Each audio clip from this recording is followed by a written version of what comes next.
પાદરા નગરપાલિકા દ્વારા સ્વદેશી મેળાનું આયોજન કરવામાં આવ્યું છે। ખાસ કરીને હર ઘર સ્વદેશી અને વોકલ ફોર લોકલને પ્રોત્સાહન આપવા માટે આ વિશેષ સ્વદેશી મેળાનું આયોજન કરવામાં આવ્યું છે। જે રીતે વડાપ્રધાન નરેન્દ્ર મોદી દ્વારા સ્વદેશી ચીજવસ્તુઓને પ્રાથમિકતા આપવા માટે આહવાન કરવામાં આવ્યું છે। હર ઘર સ્વદેશી અને વોકલ ફોર લોકલને પ્રોત્સાહન આપવામાં આવી રહ્યું છે। તે જ અંતર્ગત પાદરા નગરપાલિકા દ્વારા પણ સ્વદેશી મેળાનું આયોજન પાદરા નગરપાલિકા વિસ્તારમાં કરવામાં આવ્યું છે। ખાસ કરીને વાત કરીએ તો જેમાં નાના ઉદ્યોગોને, નાના વેપારીઓને એક તક મળે, એક પ્લેટફોર્મ પૂરું પાડી શકાય અને સ્વદેશી ચીજવસ્તુનું વેચાણ વધે, લોકો સ્વદેશી તરફ વળે તે માટે આ સ્વદેશી મેળાનું આયોજન કરવામાં આવ્યું છે।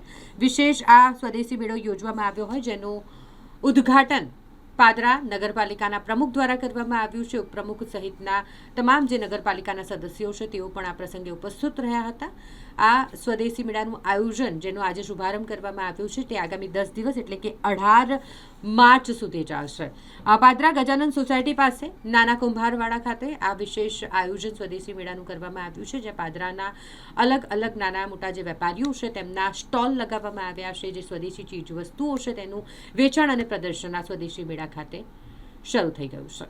આપના યશસ્વી પ્રધાનમંત્રી નરેન્દ્ર મોદી સાહેબ જ્યારે સ્વદેશી વસ્તુઓ પર ભાર મૂકી રહ્યા છે ત્યારે આપણા ધારાસભ્ય શ્રી ચૈતન્યસિંહ ઝાલા સાહેબના અથાગ પ્રયત્નો દ્વારા આજ રોજ પાદરા નગરમાં સ્વદેશી મેળાનું શુભારંભ કરવામાં આવ્યો છે।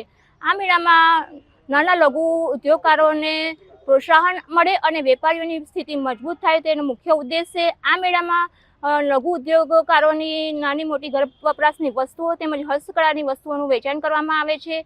તો આવો આ મેળાનો મુખ્ય ઉદ્દેશ છે વોકલ ફોર લોકલ અને આત્મનિર્ભર ભારત બનાવવાના સંકલ્પને સાકાર કરવાનો છે। તો આવો સ્વદેશી અપનાવો અને ભારતને મજબૂત બનાવો।